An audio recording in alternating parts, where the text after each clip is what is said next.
Jens som finns här delta i den, så det kanske kan komma med dessa synpunkter så småningom. Men som Hussein sa, problemet är man märker, och som vi har pratat även från början, att det är en irrationell typ av reaktion i alla aspekter av västvärldens ledarskap just nu. Och det är så tydligt och oförnuftigt att det är skrämmande. Med anledning att det är en definitiv risk, även om man inte egentligen vill ha en så kallad kärnvapenkrig, att det är en risk med anledning att det kan uppstå på misstag eller en miscalculation. Med anledning att kommunikation och dialog har i princip stängt ned.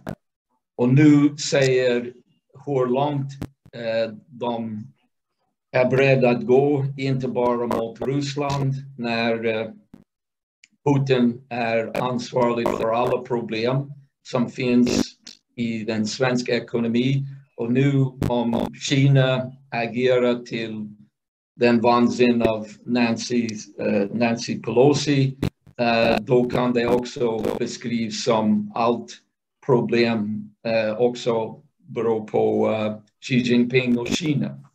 Men det är naturligtvis en jättestor bluff för de som kan tänka någorlunda självständigt. Det är naturligtvis ett problem när vi har en media, en monopol till en viss grad av etablerad social media och så vidare som styr till en stor del vad de vill och hur de vill att folk tänker. Men det är två saker som måste man förstå för att börja få en insikt i problematiken. En är geopolitik. Geopolitik är i alla utsträckning när den inleds i början av 1900-talet av Halford Mackinder för britternas imperium. Att manipulera världen och nationen i världen med anledning att kontrollera och driva genom ekonomiska maktpolitik, finanspolitik bland annat, och naturligtvis underrättelsetjänstpolitik som Hussein nämnt med situationen i Irak och även med vad händer för US med USAs inblandning i Ukraina. Den är geopolitik betyder att först och främst suveränitet finns inte. Det är en bluff. Det finns suveränitet i den utsträckning nu som konfronterar dem med till en grad med Ryssland och Kina. Men vad det är som händer är världen börjar inse att den så kallade ledarskap som bestod av den här unipolar värld eller geopolitisk maktstrukturen fungerar inte. Det börjar bryta samman. Och den måste försvinna. Den är en faktor i hur beslutsfattande i västvärlden, i Norge, i Sverige fortsätter att avgöra deras agerande till nästan allt. Ekonomisk politik, säkerhetspolitik. Och när du försöker förklara någonting för dem eller hjälper, även om du har de bästa intentioner, att skapa en dialog med dem som styr. Det är nästan precis som att du pratar med en vägg. Det går inte att få igenom någonting. Och politiskt beslutsfattande följer den förutsättningar av geopolitisk maktstrukturen. Och det är naturligtvis under den unipolar värld, när det fungerar för har fungerat, suveränitet i princip finns inte. Du kan, som USA har gjort, om du tycker att Irak är ett problem, eller du kan påstå att det är Saddam Hussein som är ett problem, och sen skapar du en förutsättning på lön som britterna och USA gjorde och säger nu ska vi gå in och bli av med Saddam Hussein på grund av, som vi vet, vilken lön det var med massförstörelsevapen. Men poängen är Irak, Libyen, Syrien, Jemen, vilket land som helst som inte går in och följer förutsättningar. Då vill de gå in och säga den regering, det är inte demokratisk, det passar inte för hur vi ser och vill se på saker och ting. Så suveränitet, demokrati, det är ord, det har ingen substans i deras uppläggning. Det är bara en bluff. Den enda som gäller är att alla måste bete sig och göra som de vill att det gör. Och den enda problem är till en viss grad en maktalternativ som Nordkorea skulle redan förmodligen ha varit invaderat om det inte hade kärnkraft eller kärnvapen. Och Ryssland och Kina är också naturligtvis ett problem. Också med anledning att det är inte så lätt att ha en orange revolution om det är överhuvudtaget även möjligt alls. Vad det kommer till, om man börjar förstå geopolitik, om vi inte blir av med geopolitik, om vi inte skapar en rörelse i Sverige som betyder geopolitik måste sluta, då måste man delvis förklara vad det är, men man måste också visa folk att den är en återvändsgräns till existentiell död och förstörelse. Varför? Därför att den enda väg för mänskligheten är genom samarbetet och dialog. Det finns ingen annan väg för mänsklighetens framtid om vi ska överleva. Och det betyder att de warriors för geopolitik, de som sponsrar den, det måste på något sätt försvinna, eller som jag säger, jag gillar Martin Luther Kings uttryck, we shall overcome. They shall be overcome i den utsträckning att vi skapar en rörelse för precis vad de saknas, som är förnuft. Och när man börjar förstå eller vill förstå hur man skapar förnuft, för vi bor i en nästan, det är ingen överdrift att säga vi bor i en dårhus just nu. Det är verkligheten. Och de som styr i dårhus är galen. Som Nancy Pelosi. Även Donald Trump kallade hon för crazy Nancy Pelosi. Jag vet inte hur mycket Donald Trump har rätt ibland, men han har det helt rätt. Henne för crazy Nancy. Så, och naturligtvis det är inte bara hon.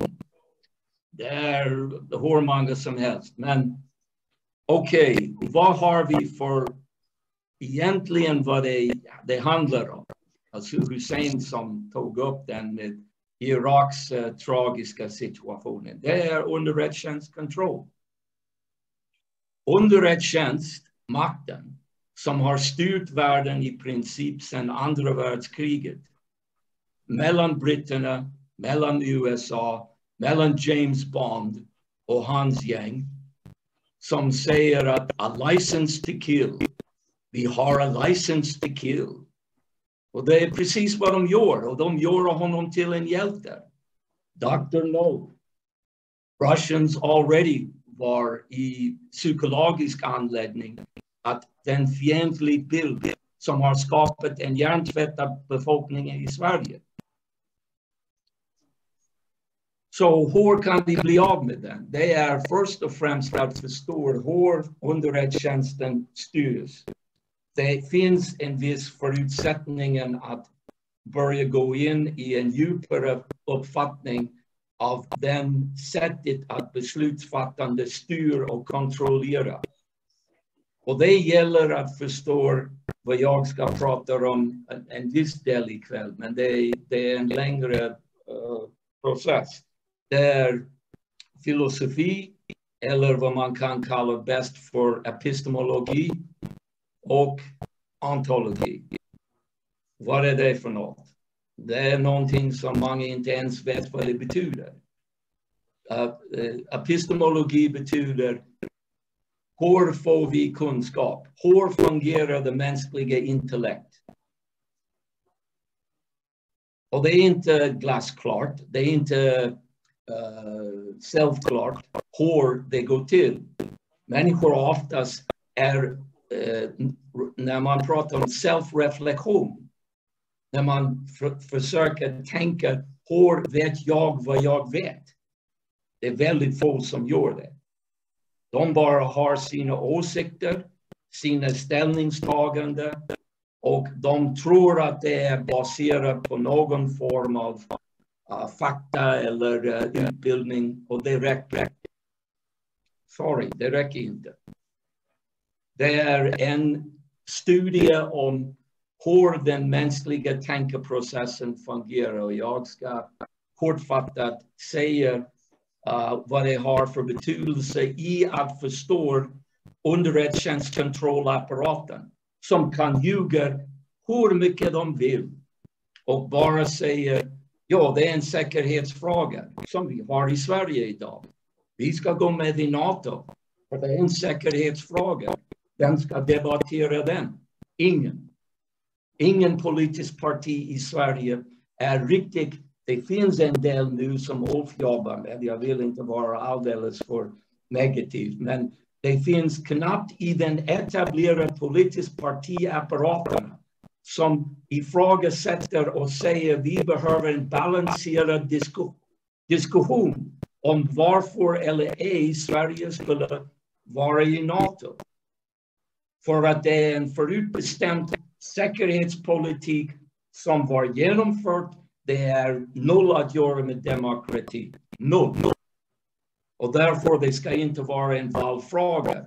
Utöver de som Ulf och nej till NATO kämpar för att göra det till en valfråga. Men i allmänheten, maktstrukturen, den etablerade politiska partiet, det är redan kört.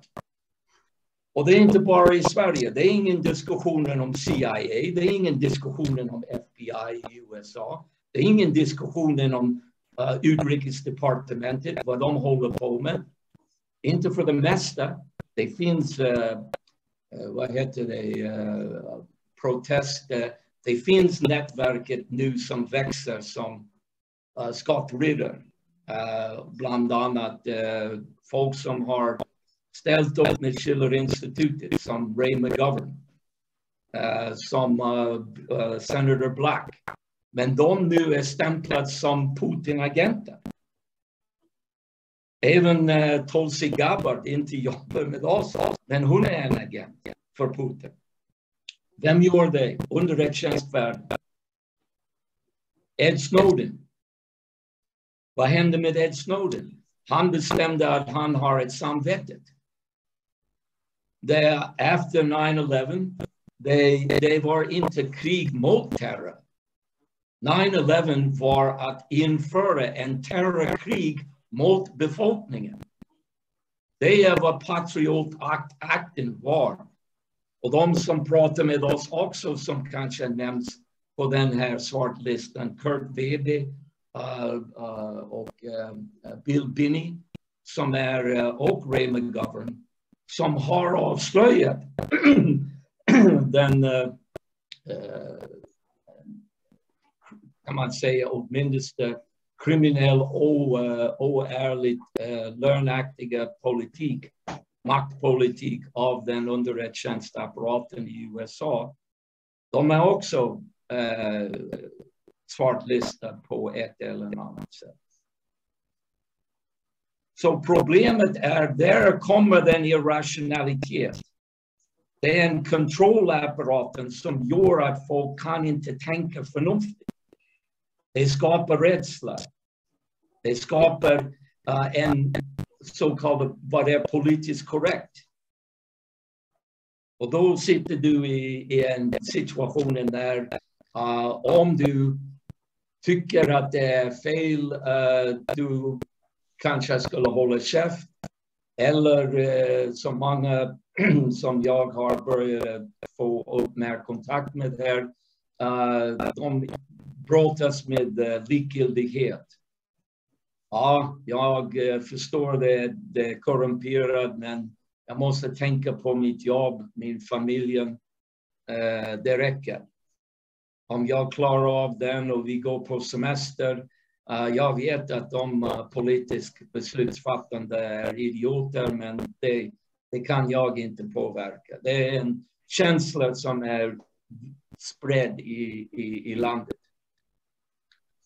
Och det hänger på den makten som har delegerat mycket till underrättelsetjänstemän i den utsträckning att de har en intellektuell kontroll över hur människor tänker.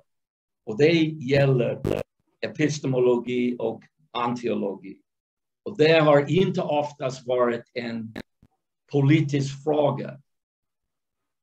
Men nu är det.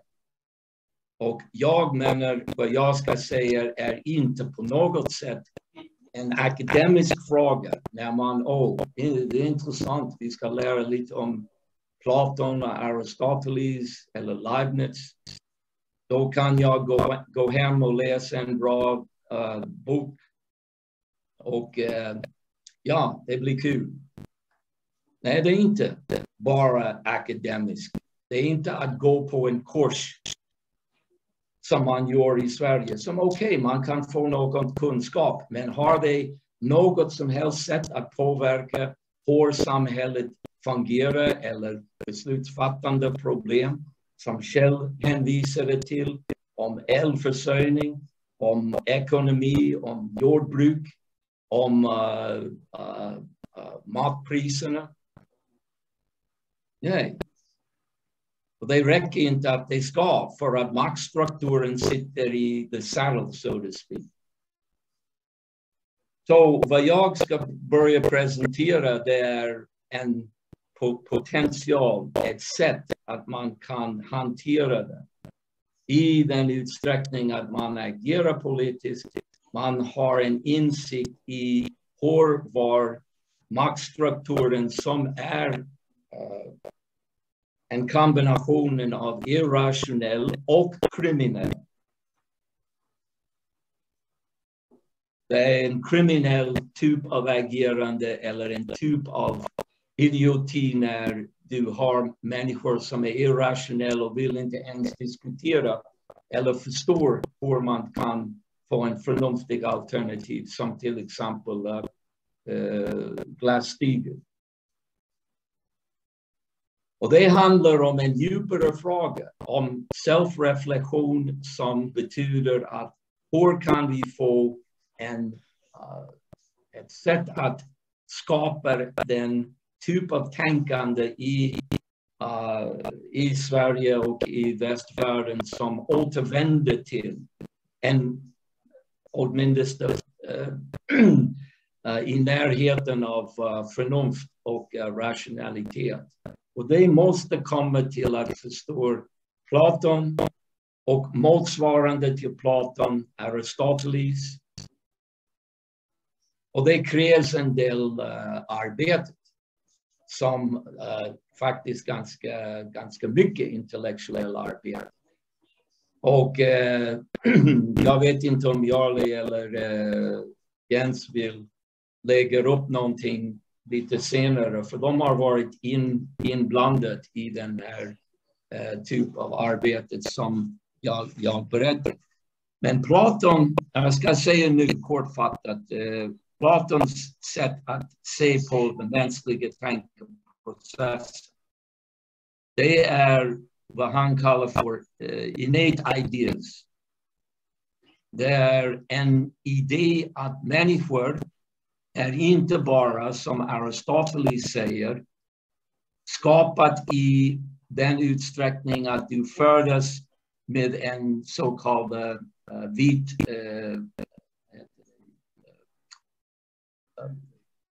tavlar. När man kan, det är ingenting. Det är bara vit, blank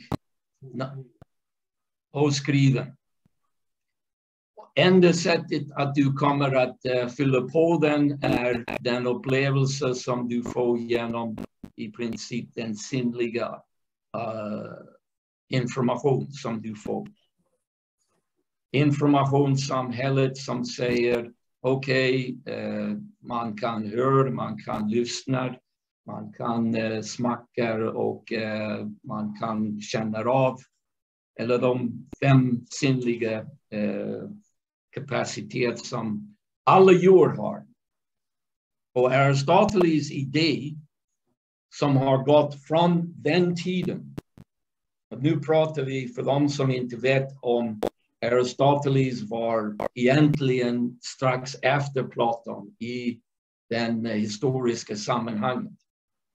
Jag tror jag har inte de datorna rätt framför mig, men Platon föddes i 427 och dog i början någonstans runt mitten av 3000 före Kristus. 300 före Kristus. Och Aristoteles föddes ungefär 50 år eller något efter. Där är som Aristoteles beskrevs mest ofta som en elev av Platon. Och på det sättet, det är väldigt typiskt i utbildning, om det även finns en utbildning om Platon och Aristoteles, som är knappt 0 i dagens utbildning i västvärlden. Och det tillhör till hur de kan styra och kontrollera underrättelsetjänstapparaten så himla lätt och effektiv. Men det är Aristoteles idé var att vi känner och lär saker och ting genom den sinnliga apparaten. Det är det också kallas för empiricismen. Empiricismen är kunskap kommer genom sinnliga apparaten. Det är som djur. Djur också får deras kunskap, även om det kan man lätt säga inte lika sofistikerat som människor. Men det är också en del av den sinnliga apparaten. Det är inte att säga att det är fel att ha sinnliga apparaten. Men det är att säga att Platons koncept från början, innan Aristoteles, som var egentligen inte någon som tyckte om eller höll med Aristoteles. Den oftast beskrivs i dagens även så kallade akademisk och skolastisk sammanhanget, att de försöker lägga en förbindelse mellan Aristoteles och Platon. Men det var som natt och dag. Platons idé var nej. Den som styr och är unik i människor är de idéerna som var förnuft, var kapacitet att tänka. Det är en osynlig apparat, om man vill säga så, som människor är unik att de har. Inget djur har det, utan människor. Och det är grunden till Platons idé om vad han kallar för eviga idéer, vad det är vackert, vad det också kallas för the world of eternal forms. Det är någonting som tillhör till universum och som människor har och som man kan oftast kanske hänvisa till Bibelns ord eller beskrivning att Gud skapade människor människor är skapade i Guds avbild. Som betyder vad? Att Gud ser ut som jag med en gubbe uppe i himlen med en skägg som har en stav och kan styra. Nej, det är inte den typ av idé alls. Det är en osynliga förnuft av hur den tänkande process fungerar. Det är kritiskt. Utan att skapa en politisk sammanhang inklusive säkerhetspolitik eller säkerhetsapparaten som måste underordnas till en förnuftig idé om den mänskliga tankeprocessen. Filosofisk. Sån kriteria har vi inte.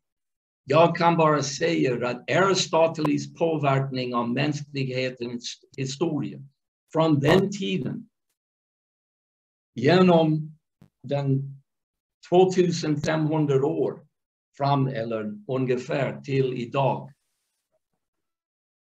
Den grunden av empiricismen som Aristoteles har lagt och som byggs upp av andra filosofer som Hobbes och Locke i den brittiska imperiums politik, det är empiricismen. Allt går tillbaka till Aristoteles.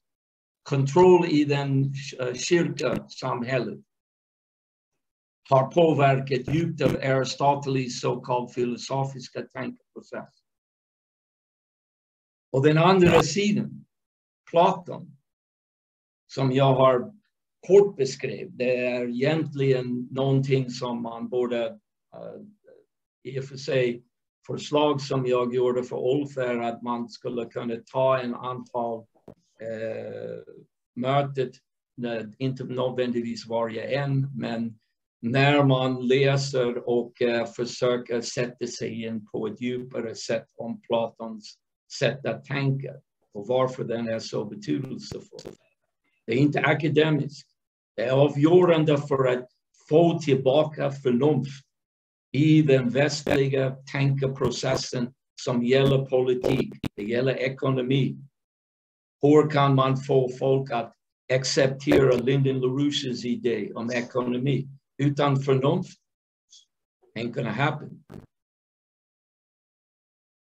Inte på grund av att hans idéer är fel, men på grund av att vi har ett samhälle som har backat och där kan man säga naturligtvis en hel del mer om varför. Men den är den utmaning.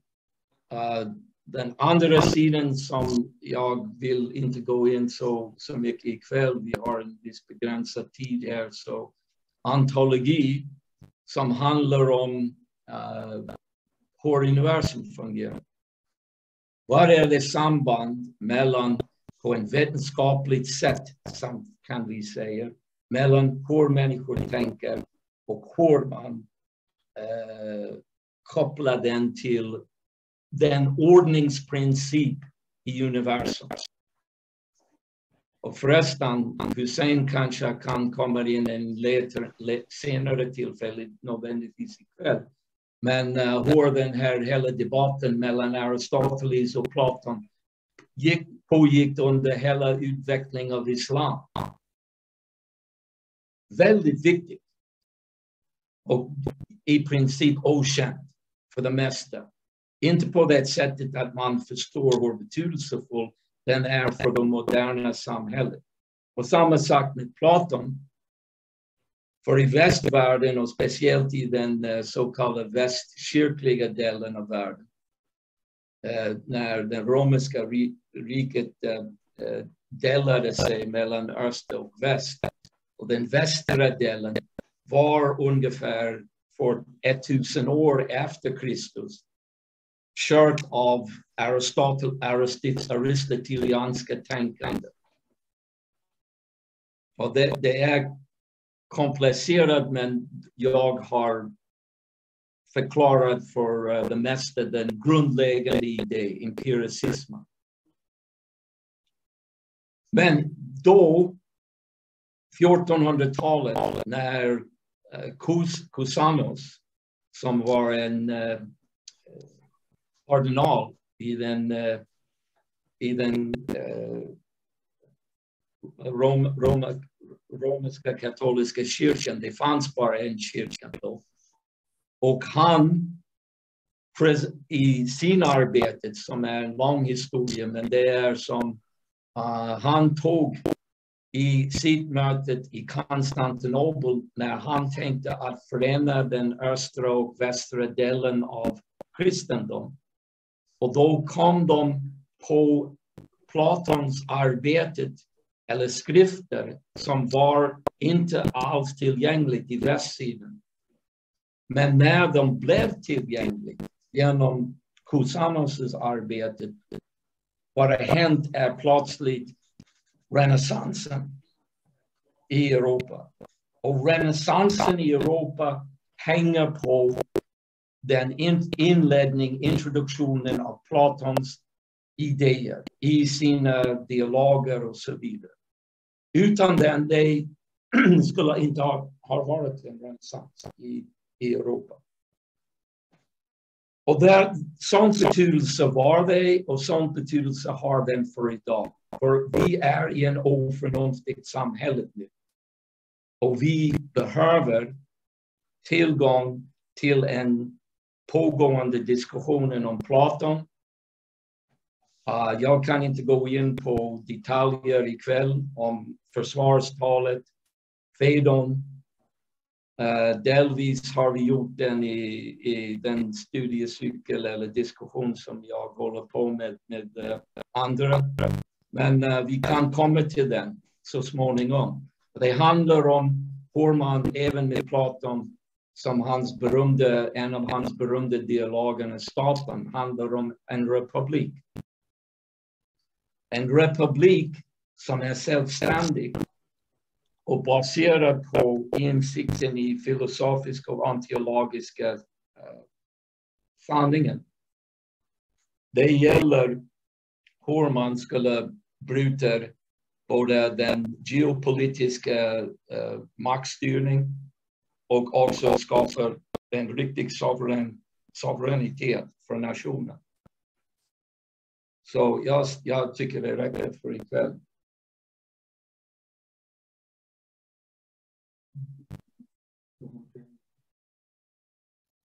Själv, vill du säga något, fråga?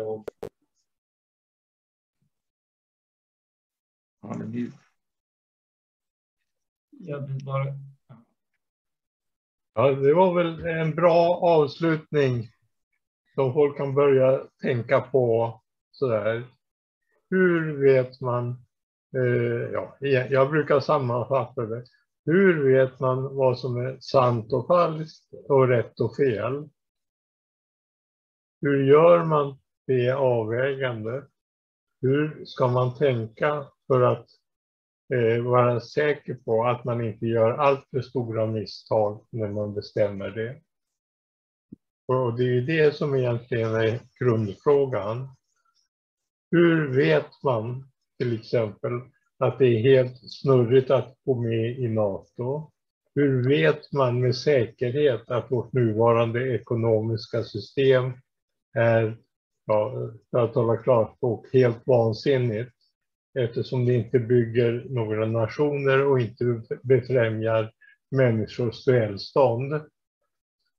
Och då kommer nästa fråga. Hur vet man att det är bra att befrämja människors välstånd? Malthus säger ju att det finns så många människor att vi inte kan befrämja människors välstånd. Har han rätt eller har han fel?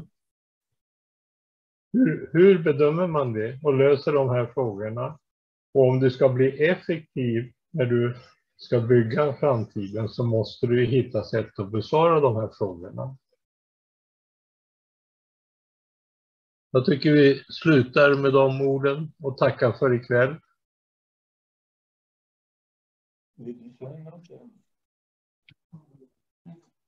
Tack så mycket. Tack.